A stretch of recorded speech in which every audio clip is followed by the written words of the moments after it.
Hello, Soul Diggers, and welcome to another episode. And I have another one of my favourite people that I'm about to interview. I'm so excited to welcome this incredible woman, Pleiadian starseed, beam of light, goddess, pure love, angelic creature that I call one of my closest friends, Melanie Dean. Melanie Dean has been in my life for probably the past million years, but in this human lifetime, the past, say, 7 or 8 years. And we really have this shared passion for helping people to access their energy and live from a heart-centered space. And we're also sideline sisters in our network marketing businesses, which is an absolute joy to be building this and be creating and helping people and just, helping lift the consciousness of the planet together. So welcome, Melanie Dean. Hello, beautiful. Thank you so much for having me on this podcast with you. I'm so excited to be on here with you and with all the other soul diggers as well. Oh my goodness. If you're listening to this podcast, you need to go and watch this on the YouTube because Melanie looks like an angel. She had this halo around her. She's dressed in white and she's just this absolutely gorgeous goddess. Oh my goodness. This has been a bit of a dream coming true for us, hasn't it? Like I remember we said like a couple of years ago, Kim and Mel and Kim, like we're going to be doing something together at some point. And I really believe that like mine and your energies together are really, and they've aligned for a reason to really help make an impact in the world. So please just tell us, like, when was a pivotal moment in your life where you began to step into this work and almost had an awakening? Yeah, thank you so much, Kim. Honestly, I love you so much, and you're Kimspo. You are an absolute Kimspo to so many people, and absolutely to me. And I feel really honored that you've invited me on this podcast with you, like truly. And you're doing incredible things, and you are powerful being and goddess. So it's just beautiful to see. And like you said, we've definitely experienced many of our lifetimes together, probably on other planets as well as this planet. And so it's just a joy to always feel connected to you. And so thank you so much. Yeah, I think like probably so many people tuning in, it's not necessarily just one thing that happened, but maybe a multiple things. And it always reminds me of that peeling of an onion. You peel off a few layers and you feel like, I'm awakened, this is it, I am now like floating. And then something else happens and you feel triggered and you're like, what? And then you realize, oh, okay, there's some more layers to go here.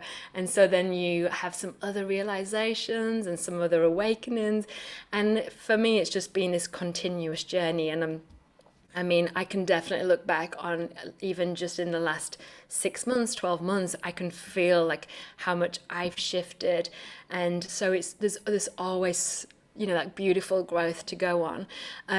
For me, I really align with that transformation from the Piscean age to the Aquarian age. And I know a lot of people speak about that really happening now, but it was really the beginnings of that was 2011, 2012. And, I was in a relationship in 2010 and it was very, ticking all the boxes kind of relationship in terms of society, get a house, make these certain plans. And then one day it ended and it was obviously really, really tough. But from that was this, what I felt like an awakening, 100%. And I started to realize that actually, whenever I was putting my power with someone else or through something else or someone or something, I was really giving away like the best of me, like the best gift, and that is the power from within. And I think that really is a reflection of that Piscean into that Aquarian, that Piscean age being outside inwards versus that Aquarian age of inside out. So I really started to awaken to the fact that actually I create my own reality. And then as these started, thoughts came to me, I started to then have obviously different experiences and different teachings and different spiritual thought leaders started coming into my path. And of course then it's a catalyst, isn't it, once you start opening the mind and to other things. And then as I really started going on this journey then and really having these beautiful guidance and teachers and spirit guides and all different things come into my path, I started remembering things more from when I was younger. and not just from when I was younger, but through teenage life, where I actually were connected. I was connected to source and connected to energy. But I was doing things that I just thought everyone else was doing, or I was thinking things that I thought everyone else was thinking. Like I remember as a teenager, really fancying a guy from school, and I would like sit on my bed and I didn't know at the time, but I guess I was meditating and I was trying to send him messages, like astral projecting into his life saying, yeah, actually Mel is hot, those kind of things. So I was doing these things without realizing, what I was doing. And I just thought, oh, that's what, everyone does. And then you realize that maybe the people around you say, oh no, I never did that as a teenager. It never really occurred to me to, use telepathy to, get the guys, that kind of thing. And yeah, I think I was always looking for something more and looking to create more and to do more. And then obviously, as I've realized over time, it's more just to be more and to be, the truth and the essence of who I'm here to be in this lifetime. So yeah, it's sort of 11, 12 was really that big awakening, and then a growth, and then it's kind of like feel like I've circled into a remembering of growing up with more kind of thinking like that than I really realized. Wow. Powerful, isn't it? Because I suppose you needed to really know and embody the feeling in your later life to actually reflect back and go, actually, yeah, I was doing that already. And it's really funny to say that. So go on. Yeah, I think what can happen, and this definitely was my path, and probably a reflection of the time that I was in my my late teens and my 20 somethings, there was definitely a lot of fear. And when there's fear in that place of lack and scarcity, obviously, the vibration is a lower frequency. So, maybe similar to something you experienced, Kim, because obviously you being a model, I was a dancer. It's very much judged on the outside rather than the inside. There's a limited amount of jobs and you're constantly going for jobs and getting rejected, and and you don't know when your next paycheck's going to come from. So it's very much fear and scarcity. So I guess, when you're in that place, you're not open to, and like I said, it was a different time, there wasn't the social media with all these amazing audios and podcasts and YouTube videos to watch that really opened us up like it has now. But obviously it was supposed to be that way. But yeah, I don't know if you ever felt that going through what you went through as being a model. Wow, it's funny that you say that, actually, because I do think that kind of world of like, no, you're not good enough. It's like you can either have two options. You can say this, I'm like this because of this, or I am now like this because of this. And you turn that into a strength because you are being awoken. And I believe that awakening used to be a choice, and now it's actually not a choice. Like, we're all being forced to awaken in this crazy time that we're living in. And I'm so grateful for that experience looking back. All those times when I'd be crying in the car after one of the casting agents just saying, oh, she's a little bit overweight, underneath their breath, and just thinking, oh my God, okay, I need to starve myself, was all happening for me. And I think as soon as you can start to frame things and say, okay, this is happening for me, how can I grow from this? This is how you do become more awakened. And it's funny as well, because my listeners will know that 4 or 5 years ago, my mum just suddenly passed away. And I can remember being in my bedroom in Stoke-on-Trent, and I was probably about 12. I just kept having this feeling that I was going to get a phone call that my mum had died. It was bizarre. She was only about 50 at the time. And I can just remember thinking and feeling all these emotions coming up of like being really afraid of someone calling me. And now looking back, I was just remembering actually what happened, because time isn't linear. And the tools that I was using to like reprogram my brain, like, no, everything's fine, she's healthy, she's happy, everything's great. That's just like, I don't know where that's coming from, but this is the reality, are all the tools that we now know are here to serve us. Yeah, exactly. And you were connected, and that you were able to receive the messages. But that's part, for me, definitely been part of my learning and growing, is to almost identify which are the voices that I need to listen to, and I guess the way for me that I always know is that the voice that is there to serve me is a voice that speaks through love and through purity. And so obviously, even though the message might not feel like a positive message, it's a really it's a clear message. It's not a message that's layered in ego or fear or scarcity. It just comes through like really pure and really direct, really. Whereas, you know, I know when there's voices that aren't there to serve me because they're laced on so many different layers with like fear and like manipulation and, you know, different angles and things. And, you know, it's like it's a tuning, isn't it, to those voices that are there to serve you, and really understanding that those other voices are still going to be there, but you don't have to participate, you don't have to conversate with them, you don't have to get involved with those voices. You're just like, yeah, I hear you, but I'm not hearing you today. Thank you anyway. I love that. Yeah. And it's really good to call those voices a name, like, oh, Susan, just shut up, will you? Just get back in that seat. Get back in the bin. That really helped me to normalize it when I had this voice called Susan. I was like, oh, Susan's just going off again. I called mine Derek. I remember when we first was like when it first came to me, like yeah, when we yeah, I think it was a book that I read that said name it, and I was like, oh, Derek. You know, it had to be something so far from who I am. And that's one thing I'm definitely not, is a Derek. No disrespect to any of your listeners who might be called Derek, but I just don't align with the name Derek, so it just kind of worked. I love it. So anyone who's listening, you know, have you got those voices in your head that aren't serving you? If so, give it a name. What name are you going to call it? Okay, so I would love for you to explain to my listeners. So some of my listeners might be new to spirituality. They might have listened to this podcast randomly and just thought, oh, okay, why am I listening to this? This is a bit weird. Voices in your head, like this sounds a bit crazy. Like, what actually is spirituality? Yeah, it's like an interesting question, isn't it? I think it's kind of, it can mean all different things, and it kind of can mean whatever you want it to mean, really. And I definitely feel like it's human nature that wants a definition. It wants to box something up and box it off and say, right, this is this and that is that. You know, you're over here, I'm over there. I'm a woman, you're a man. You know, it's really a very human thing to want to do, which is completely fine and completely cool, obviously.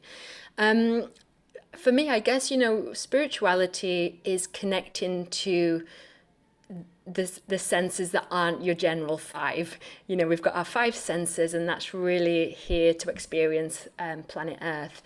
But then that spirituality is connecting to other senses. It's connecting, for me anyway, I define it as really connecting to spirit, connecting to, and you can call this all different things, and it really doesn't matter. So you might want to call it God, source energy, the universe, spirit, guardian angels, people who've passed, intuition, higher consciousness, Christ consciousness. You know, you can, Holy Spirit, you can call it, you know, whatever you want. And again, the human mind tends to want to call it something, but it doesn't really matter what you want to call it. But it is that connection into that truth and essence of who you are and who you're here to be in this lifetime. And that's what, for me, that I guess that's what it is. What it's not, I think sometimes that's also important as well. Like we look at the polarity, and what I believe it's not is, it's not what you wear. It's not how many crystals you have. It's not, you know, what you put out there on Instagram. That's for me is like that spiritual materialism. And that was definitely, you know, years gone by, that was definitely, we looked at people like, oh, she's spiritual. But actually, for me, people who feel connected, people who, when I'm around them, I feel love, and I can feel their love for themselves, and they exude love, that joy, that happiness. That is really that connection to spirit. But also remembering, you know, we are spiritual beings, but we are here for a human experience. So someone who can have that total human blowout of like, what's going on? Like, damn you. But know that that's okay, because they're here for that experience too. So yeah, that's, to me, spirituality is that real feeling of, I guess, connected to that higher consciousness, that higher source of energy. Oh, I love it. Yeah. Oh, It's music to my ears. Yeah, I like to say that I had a full wardrobe but an empty life, and that was my awakening, because it literally had all the clothes, like so many clothes, so many things that I identified my self-worth with. Relationships, money, the status, even in my business for the first 3 years, it was like, yeah, I am amazing. I got this title, but ego. Oh, looking back now, I'm like, I love you for where you were, Kim, but I'm so grateful now that you've done the work. But the thing is, what happens if those things change? If you place your self-worth and your identity in the external, in those 5 things, in the things that can change, what happens if they fall away? What are you left with? And this is the whole living from the inside out, right? And now I say that I have an empty wardrobe but a full life because of that. And I think one thing, just to touch on the whole like God and universe and church, it's definitely coming to an understanding of your own, isn't it? And I think when I was growing up, I just thought it would, like, the word God was like so unrelatable to me, like this man in a cloud sitting in the sky. It just wasn't relatable. So I've never really connected with the spiritual world for so long, because I just felt a bit weird with it all. And now I get it. Like, God is just a word that represents the divine, the universe, the cosmos, goddess, whatever you want to call it. And that feels so much more resonant now. Can you speak a bit into that? Yeah, definitely. There's so much that you said then. Yeah, I loved all of that. 100%. I remember when I lived in LA just for a few months, and we used to go and see Marianne Williamson. She used to do these talks every Monday night in LA. And when I first used to go and see her, and I just loved everything that she was saying, but she always used to use the word God, God, God, and I was like, oh, God, I don't, God, we just throw it around, don't we, so much? But I couldn't even write the word. I was like, yeah, the G man or whatever. I really had this disconnect. I wasn't brought up in a religion, so it was sort of what I perceived religion or God to be. Again, it was that was the times that we were brought up in. It's very different to now. So yeah, I was the same. I definitely had that disconnect, but over time, I've obviously come to realize exactly the same thing. And then also, like, it really just doesn't matter what you call it. For me, like, sometimes I say the word universe, but that doesn't always feel right for me, because I think universe, one verse. I don't think so. Multiverse. Many of universes. So, you just gotta, again, it doesn't matter. We want to call something, it doesn't matter what we call it. But then I think, going back to what you sort of said in the beginning of what you were saying, was that, as well, what you're building your life upon, and you're building it from the inside out, you're definitely building it on more of a solid foundation. So I really was reflecting on this recently, because I have to say, my first year, maybe even 2 years in my business, I definitely built it on fear. I built it on what I didn't want. I built it on what I wanted to get away from rather than what I wanted to go towards. And it actually really served me. And I thought, well, how is that possible? Because what my belief is that you create from the higher vibration. You create from love, joy, happiness, rather from the lower frequency of, fear, scarcity, lack.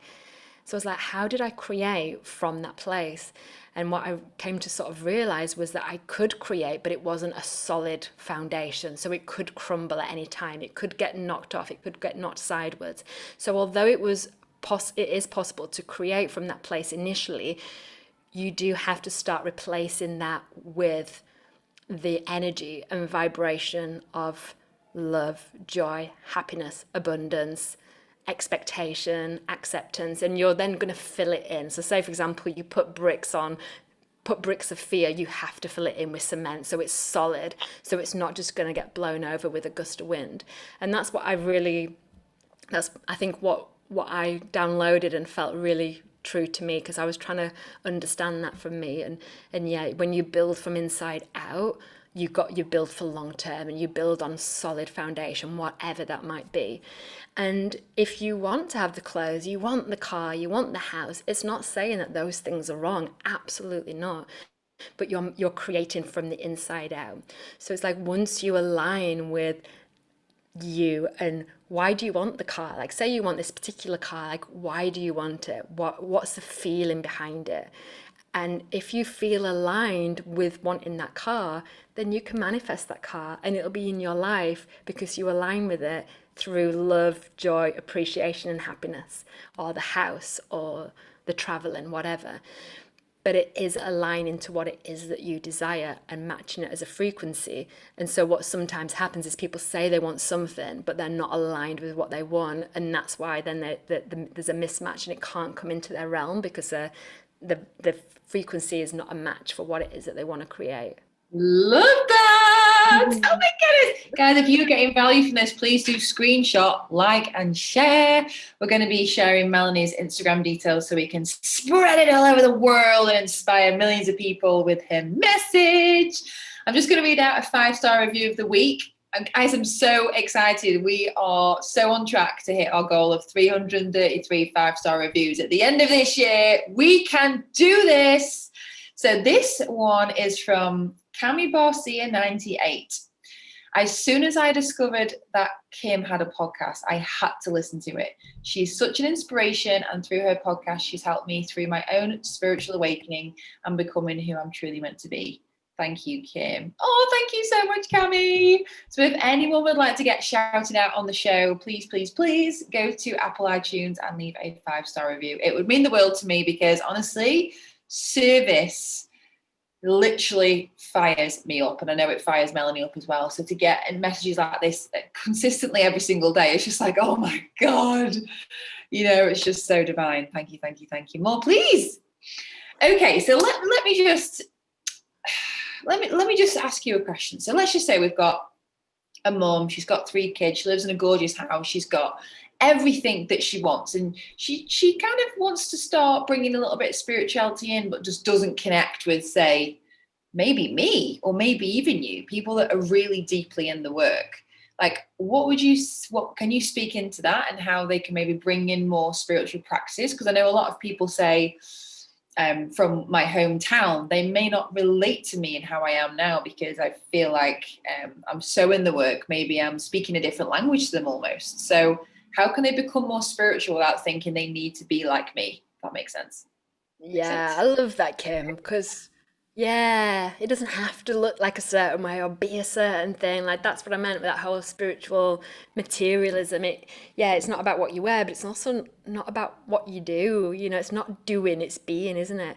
I think one of the first things I would definitely recommend to anyone is it's the beginnings of being aware, beginnings of awareness.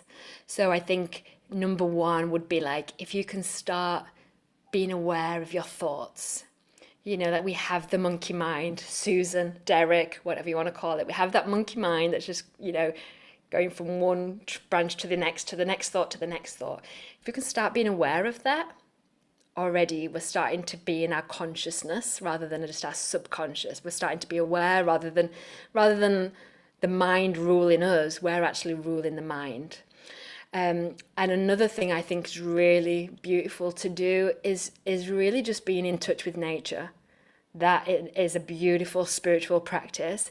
You could be with the kids in the park and with the children, you look at a blade of grass, or you look at a leaf on a tree, or you look at the bark of a tree, and you don't even have to do anything with it. You don't have to tell a story about it. You just have to appreciate or resonate or just see it.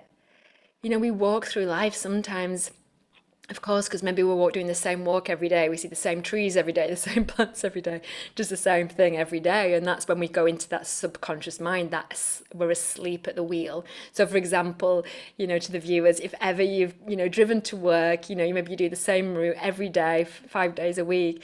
Do you ever feel like you get to work and you think, I actually don't know how I got here. I don't actually remember driving here. I know I've had so many of those moments. I'm like, how did I even get here?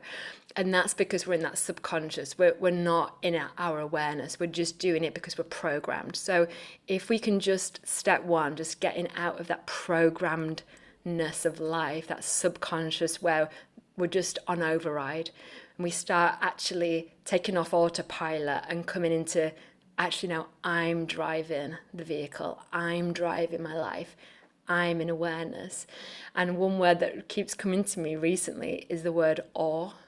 AWE. I had to spell it just in case my accent sounds a bit funky. But awe, like being in awe, and being in awe of maybe what is the everyday, like being in awe of your children, being in awe of their growth, being in awe of even switch on the kettle and how it boils in like 20 seconds. I mean, when you can sort of have that gratitude and that awness for things that we really can easily take for granted every day, but definitely with nature, that is really a beautiful way to connect to whatever you might want to call it. And you don't have to call it anything, you can just call it connectedness. But I think that's definitely a place where I would recommend people start. I think it's a beautiful place to start. And it's easy, we can all do that. And then, the children are doing it with you. You'd have to tell children to do it. They'll just follow you. If you're looking at a leaf, they'll like, what are you looking at? Like, can I see? Can I see?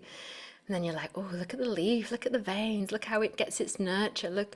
Or you can be in awareness of the seasons and how that then reflects in life. And yeah, but nature is powerful.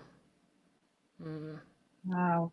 Yeah, and I love the children analogy because, if you can see through the eyes of children, they are just playful. They're like so amazed at the most simple things, like, wow, like the first time they've ever seen it. And I am very guilty of trying to rush through life to this destination. Well, I used to be, now I'm not. And I understand now that the journey is the destination. There's no magical place for us to get to, right? So actually, I love that word, being in awe and being connected. And I think it's a great word for my listeners to maybe, if spirituality is a little bit triggering for you, just dig deep and think, why is this triggering? Because that's an opportunity for you to heal that. But also just using the word maybe connectedness. Today I choose to feel connected to myself and others. Maybe it's doing one good deed a day for someone else. You could be a builder on a building site and be spiritual. Like, it doesn't need to look like a white turban sitting on a rock. Like, you can be a spiritual builder who sees everyone with love and is happy and connected and is really generous. And you can also get spiritual people who have a spiritual ego, who aren't spiritual at all. Right? Yeah. I'm sure you've met a few of them. Yeah, cool. So again, I love the fact that it doesn't matter what it looks like or what you call it or like the name of it, of how many ceremonies you've done, or how many things you have or haven't got. It's like, who are you as a person? Like, are you really connected to you? And if there was a camera crew following you around every day, what would the movie be about?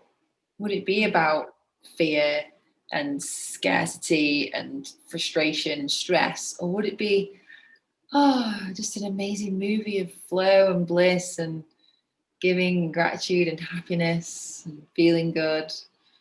So yeah, I love that. And I think that's going to help a lot of people. That's fantastic. Thank you.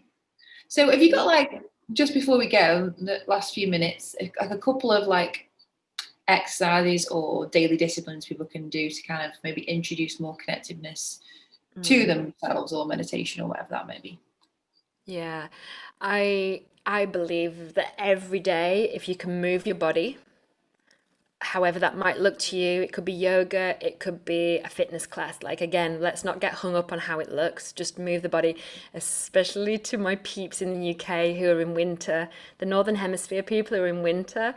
I remember, I'm in Australia, I'm in Sydney, so I'm in the summer, but when I lived in UK, the winter, I would just sometimes just sit like in a rigid position, just staying warm and not moving, and the energy is just stagnant. It's not moving. It's not moving around the body. It's not there's a real.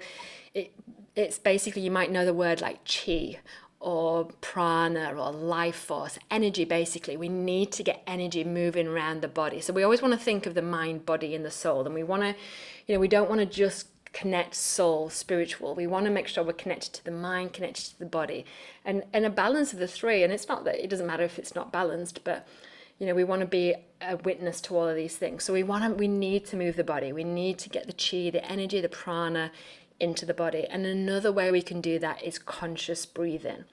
So, of Us, we all breathe every day. And the breathing is, I always find it interesting because it's the one thing we do as a human that we can do subconsciously or we can do consciously. So we can override our breath. But if we forget about breathing, we'll still breathe. So like the heartbeat, obviously the heart will just beat, and it's very difficult. Some people can override it, but very few people have experienced that. Whereas a breath, we have the choice. We can override the automatic breathing. And so it's really important that throughout the day, even if it's just 3 times a day, even if it's just 3 conscious breaths a day, whatever you feel like you can do. You might start with remembering to just do it once. You might remember to do it throughout the day, but breathing consciously and belly breaths. So as women, particularly maybe myself and Kim, growing up in the world of, what you look like, we're very much maybe about holding the belly in, sucking it in. Whereas I want you to do belly breaths. So when we're really breathing deep into the lungs, because of where the lungs is, it expands the belly. That expanding that oxygen into the lungs is going to press the belly up. So if you want to know how to breathe, look at a baby, because they don't think about their belly and if it's sticking out, they just breathe right deeply into their belly. So conscious breathing every day, again, just whenever you can remember. And then, of course, like meditation.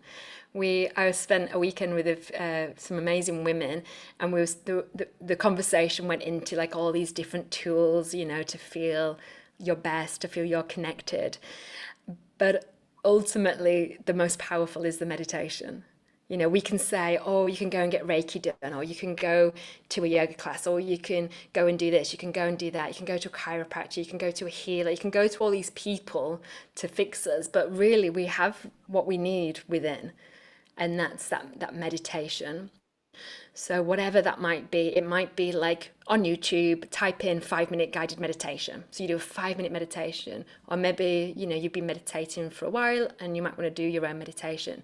Or it could be, walking in the woods, walking in nature, and you're just being connected. That is a meditation in itself.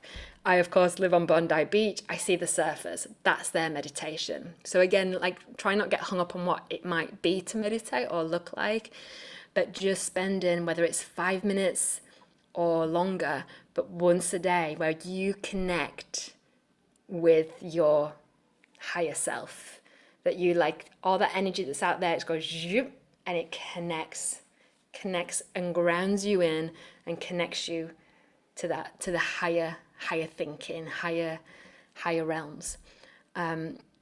Most people will easily give 24 hours of their day to their family and to their friends. I'm asking, even if you can give 5 minutes to yourself, obviously if you give 10, 30, even better. But what inspires me to do it is I know I'm a better person when I do it.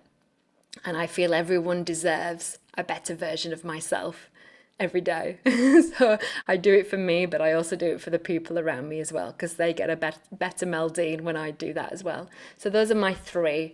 And then you can play mantras and binaural beats, I think they call it, throughout your house, throughout your day. Really easy to do. Type into YouTube, like sacral binaural beats or heart chakra binaural beats, and you can play the music really quietly. And the mantra, the music, is really adjusting the energy of a room, and it's really powerful. So yeah, those are always my go-to. Oh my goodness, Melanie Dean, this has been incredible to interview you on the show. Thank you, thank you, thank you. You are a gift, a goddess, a pleasure, a joy. Thank you for sharing your lessons that you've been through to help people to speed up their process of awakening and coming back to themselves.